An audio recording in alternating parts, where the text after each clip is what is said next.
Thank you for joining us, everyone here today. And thank you to Holy Trinity and the Edmonton Catholic School Division for making it possible for us to hold today's announcement in such a wonderful new school and community.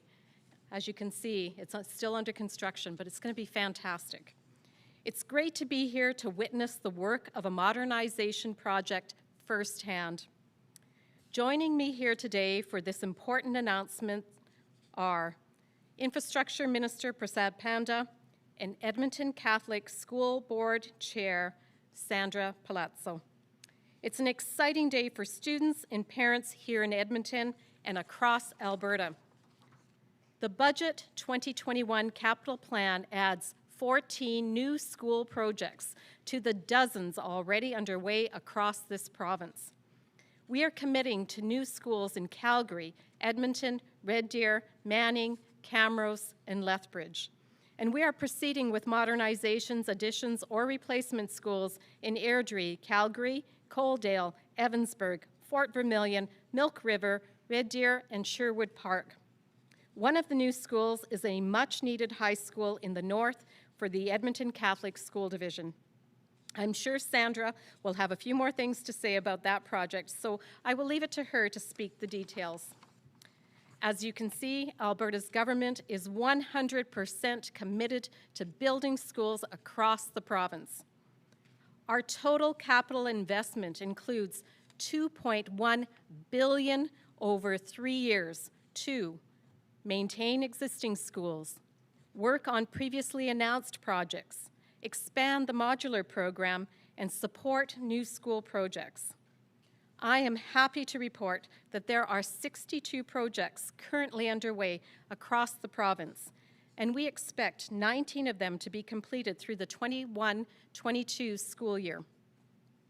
The capital plan investment also includes $140 million over 3 years to support the modular program to address the most urgent needs for space. In fact, the $90 million we will be spending this year on the modular program is the single largest amount ever for 1 year.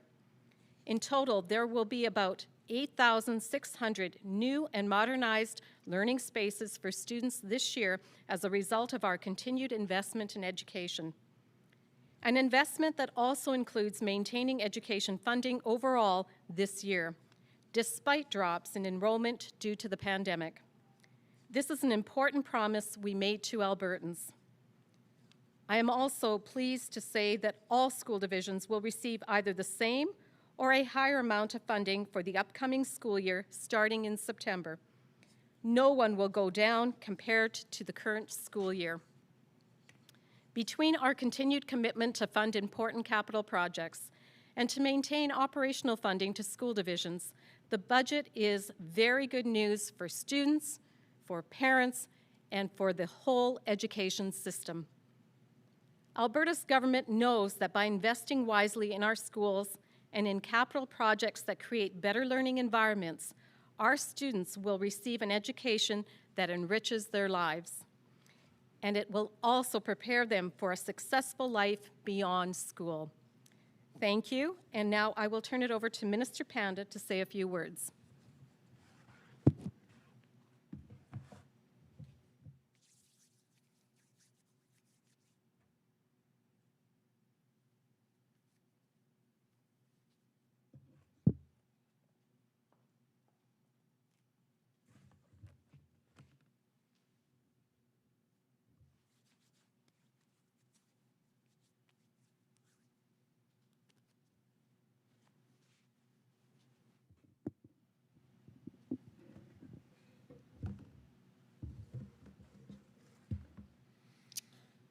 Thank you, Minister LaGrange. Hello, everyone, and thank you for taking time to join us today. A big shout out to Holy Trinity High School for inviting us inside for today's announcement. It's really looking great in here, and I'm excited to celebrate the grand opening of this edition with you when it is completed later this spring. The Holy Trinity High School project is a prime example of how Alberta is investing into providing and improving public infrastructure which will protect the lives and livelihoods of Albertans. As you just heard from my colleague and good friend, Minister LaGrange, the Alberta government's 2021 capital plan is investing $268 million in new funding to support school infrastructure. This includes 14 new projects to build or modernize schools, similar to what is underway here, right here at Holy Trinity. And while I understand some communities will be disappointed they don't have a school project on the list this year, I would like to encourage you to consider the bigger picture. That is, the Alberta government's 2021 capital plan is investing $1.6 billion in total to support school infrastructure projects throughout the province as part of Alberta's big recovery plan. So let me talk about Alberta's recovery plan here a little bit. So this year, our three-year capital plan is $20.7 billion for the next 3 years, which is on the top of $10 billion we announced last year for 2020. So there is lots of funding for vital infrastructure projects across Alberta. But today's focus is on the $1.6 billion for education capital plan. This $1.6 billion includes 40 new projects announced today, as well as 62 previously approved school projects, the modular classroom program, and capital maintenance and renewal for some existing schools. So no matter where in the province we invest in school infrastructure, all Albertans will benefit. These projects inject a much-needed economic boost into the business and communities around the province. They create hundreds to thousands of good-paying jobs for Albertans. These are jobs related to construction, design, and engineering, and jobs that support Alberta's tradespeople. And I would like to thank all tradespeople that kept construction going safely in the last 1 year during the pandemic. And these are the jobs that ripple out from the construction work site to benefit Alberta manufacturers, suppliers, and trucking companies. These are jobs and economic benefits that also reach local communities and businesses, protecting the livelihoods of people who own and work in coffee shops, grocery stores, and gas stations as these Alberta businesses see increased traffic. And long after the construction is complete, these are ongoing community-based jobs in programming, operations, and maintenance. For every job generated by the government's investment into supporting infrastructure, like these new projects announced today, Albertans get access to the public infrastructure they need, communities remain viable, and the lives and livelihoods of all Albertans are protected. So please, let's celebrate these school projects together. And my commitment to you is that we'll get these started and completed as soon as possible and try to keep the completion within the budget.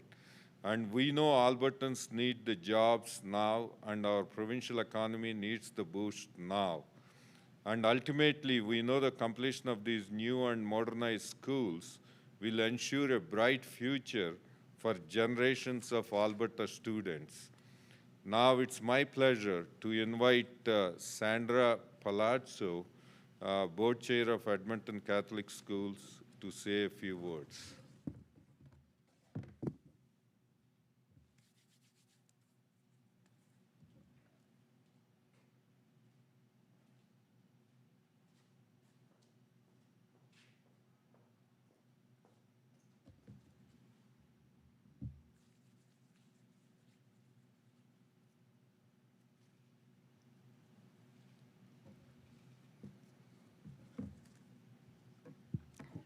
Thank you, Minister Panda and Minister LaGrange. Good afternoon, everyone. I am absolutely delighted to be here today on behalf of the Board of Trustees, our Chief Superintendent, and of course our entire division. I am honored to welcome both Minister LaGrange and Minister Panda to Holy Trinity High School. This is an ideal opportunity to share with you that the modernization of Holy Trinity is almost complete. And we are proud to share that this is not just an update of an old school, it is an investment of our students and their future. It has been amazing to see the plans for this design come to life. So much detail has gone into this modernization, really, from the inside out. The project has brought new life to the school and created exciting new opportunities for our students for many years to come. On behalf of the Edmonton Catholic Board of Trustees and our entire division, we wish to thank and express our deep appreciation to Minister LaGrange, Minister Panda, and the Alberta government for today's funding announcement. I would also like to thank all of the members of our community, students, parents, trustees, local politicians, staff, administration, and of course the list is endless, who have advocated for the funding of this new school. We are extremely pleased that the Government of Alberta has listened to the critical needs of our first capital plan priority of a new high school in Castle Downs, Dunluce. Nearly 1,400 high school students reside in North Edmonton with no school option within their community. A new high school will also ease the enrollment pressures at Archbishop O'Leary High School, which is currently at a utilization rate of 116%. Today's announcement is a welcoming start to helping us meet the growing needs who are choosing Edmonton Catholic schools. We expect our enrollment to grow by 12% over the next 5 years, which translates into the need for more than 30 new classrooms each year. We are extremely pleased to see so many Edmontonians choosing Edmonton Catholic as their children's school division.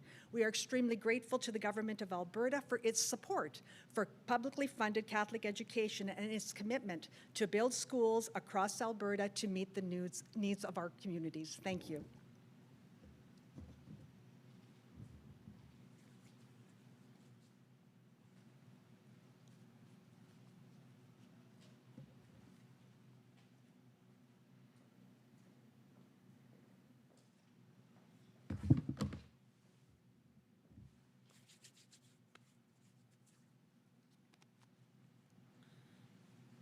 Thank you very much, Sandra. In closing, I would like to thank all of you for joining us today. Edmonton Catholic Schools and contractor of the Holy Trinity High School Modernization Project, Graham Construction and Engineering, for hosting us today. And the many people who have already invested much time and effort to ensure these 14 school projects move forward. I will now hand over the mic to my press secretary, Hayden Place, who will moderate the media questions. All right, we'll take a couple questions. Operator, can you please put through the first caller? Kenny Trenton, Kicks FM. Good afternoon, ministers. Certainly, I did manage to hear that 2 out of the 14 schools will be in Manning and Fort Vermilion, of course, big parts of our area here, a new school for Manning, and some of what's going on in Fort Vermilion. Is there any sort of more of an explanation on those 2 particular projects? Especially, I know, because Manning really is excited about this, and I know Fort Vermilion, thanks to the flood, did suffer some damage infrastructure-wise. So just could you give me a little bit more details about the projects up north?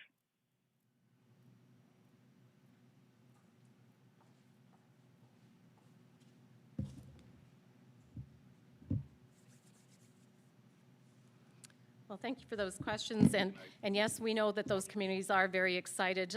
Of course, in our when my department determines which schools need to move forward on the priority list and be addressed. And as you know, every school authority and every school division has a capital plan, a 3-year capital plan, and they put forward often their first, second, and third requests. So we get hundreds of requests every year for new facilities. And when they look at that, there are a number of factors that they determine, whether it's a health and safety issue, whether it's an enrollment issue, whether it's a legal issue, because we do have legal requirements to provide schools for Francophone francophone communities, et cetera. And so these two projects have risen to the top of the list because they met those stringent requirements and need to be addressed. I know particularly the Fort Vermilion School, in that it was flooded. While they did receive some insurance funds to compensate them, the thought was that we are actually going to move the school away from the flood zone, which makes so much sense. Rather than rebuilding in that flood zone, we're actually going to move that to where it's a safe area far away from the flood zone, and so that is of particular interest to all of us to ensure that the future school will be built in an area that will support a safe learning environment for our students. So I know they're super excited, and I am really excited for them as well. So thank you for the question. Great. Operator, could you please put through the next caller? Our next question comes from Mirna Zizkik of Radio Canada. Yeah, hi. Thank you for taking my question. Minister, how much of the money will go to Francophone schools, if any, and if you could expand on any projects that are coming on that? Yes, we have a number of Francophone schools, one in the south, one in the north, that are being funded through this project. And happy to give you more details. My press secretary will make sure that you get the exact details on all the schools and how much is funded. I don't have those particular numbers with me right now, but happy to provide them to you. We're just very, very pleased to be as always, supporting Francophone education in this province. It's an important element of the learning ability for our students. The fact that we do provide choice in Alberta is something that we're very, very proud of, and Francophone education is one of those excellent choices that we do provide. Right. Operator, could you please put through the next caller? Lana Michelin, Red Deer Advocate. Hi, Minister LaGrange. I was just wondering if you could let me know which school projects are underway for Red Deer. As you probably know, both school districts have been looking for new middle schools because they're over capacity. And in 2019, the Catholic district had been promised a new middle school, and I haven't heard whether they've received any design funding for that one yet. So if you could just clarify whether these new projects are actually new or whether they go back to 2019. Thank you, Lana, for the question. And in fact, the Red Deer Catholic Middle School was given design funding in 2019, so 2 budgets ago. They were unable to, they weren't quite ready in the last budget to go to full funding, so now they are going to full funding. The other project is a Red Deer public school. It's a high school that is already being utilized, and unfortunately, when that high school was built, it had some issues with its roof, and those issues with the roof have significantly deteriorated to the extent that it has caused extreme damage within the school. So there is extensive work that needs to be done, and seeing that they also require additional spaces, it was felt that to do a major modernization of Hunting Hills High School will provide them the ability to fix the damage that's been done, correct all of the issues with the roofing, and also provide 200 additional spaces to that high school. So those are the 2 projects that are listed in Red Deer. Thank you for asking. Operator, could we please put through the next caller? Eva Ferguson, Calgary Herald. Yes, I'm hearing questions about detailed projects in the rural areas, but I'm wondering if there's going to be a full detailed list made public today as part of the announcement, and which communities will get how many schools and modernizations. And for me, of course, I'm interested in particular about the larger cities of Calgary and Edmonton, what they'll be receiving, and just wondering if there's anything new here being announced today beyond the numbers of dollars already announced on budget day. Yes, we are announcing a new school in Calgary and one in Edmonton. Actually, I believe the one in Calgary is for the Airdrie community. And we can give you the details because I know that there are many other projects already in flux. I believe Edmonton Public has 7 school projects currently underway. We've made announcements in the recent past, and we will continue to make announcements for the schools. I also am very pleased with the fact that we have an additional $90 million that we're putting towards the modular program, which will go and be dispersed amongst all the school divisions. I get approximately 400 requests a year for modulars, and so this will go a long way to meet those needs, particularly in school divisions that are seeing enrollment growth, and in communities where that growth has only been perhaps a little bit, where just an additional classroom or two are required. So there is commitment right across the whole province, whether it's urban, rural, and we can get you all of those details. Happy to provide you the details as well of those 62 projects that are already in flux. So we will get that to you, and I've already asked Justin to make sure that you receive it right away. Thank you. Operator, can you please put through the next caller? Janet French, CBC. Hi there. Thanks for taking my question. I have a question about some of the population statistics that the Minister LaGrange spoke about this morning in estimates. So roughly the number of students in the school system, as your numbers show, dropped by about 25,000 from last year to this sort of pandemic school year. And there was a lot of talk about pre-K and K, but if you look at the preliminary numbers that you've posted online, there are also reductions in high school and some of the other middle grades.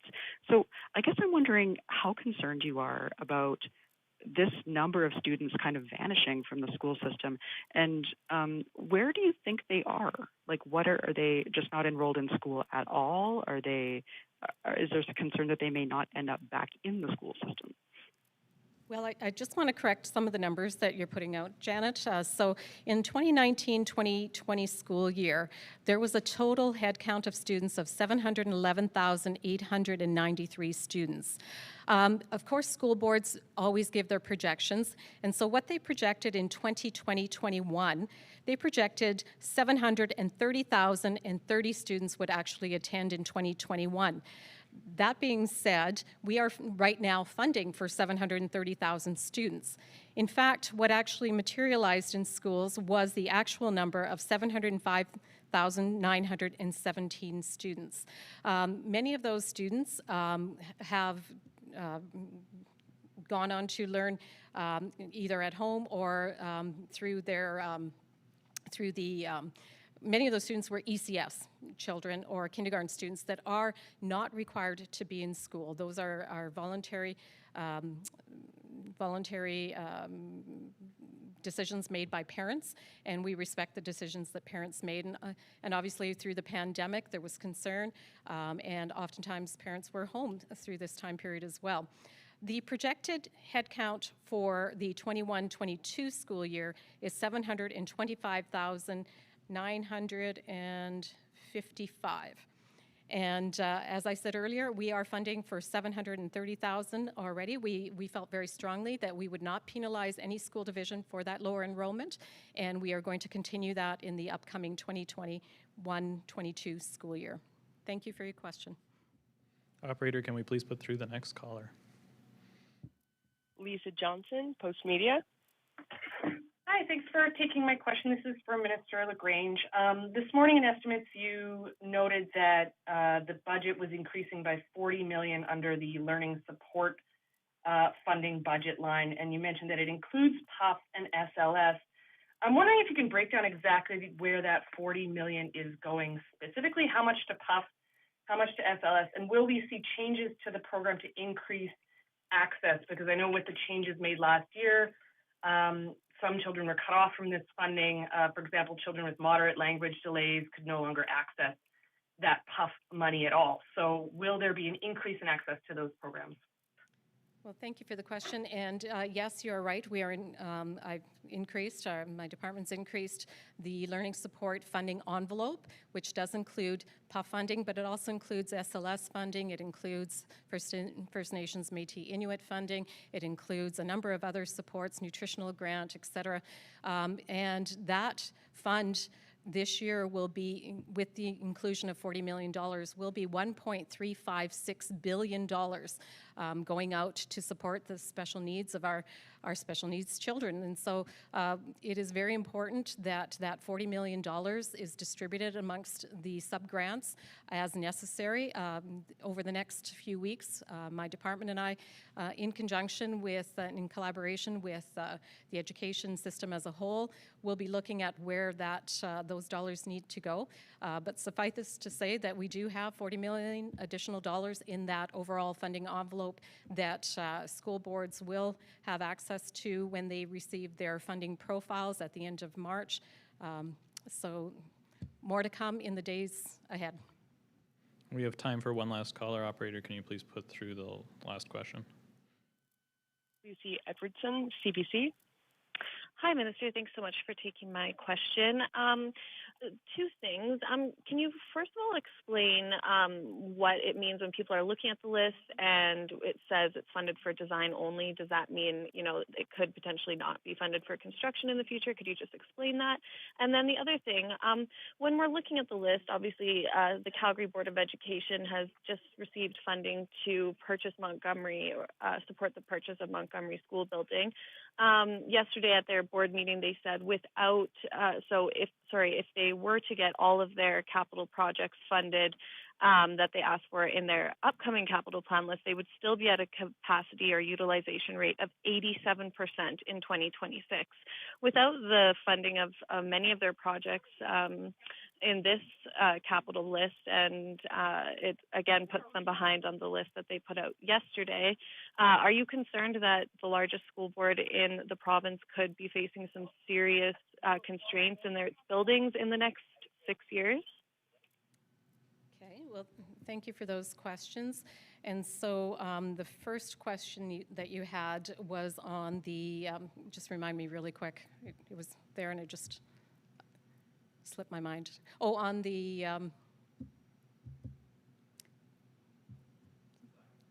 design funding. Yes, thank you. I had it and then the second question caught me off.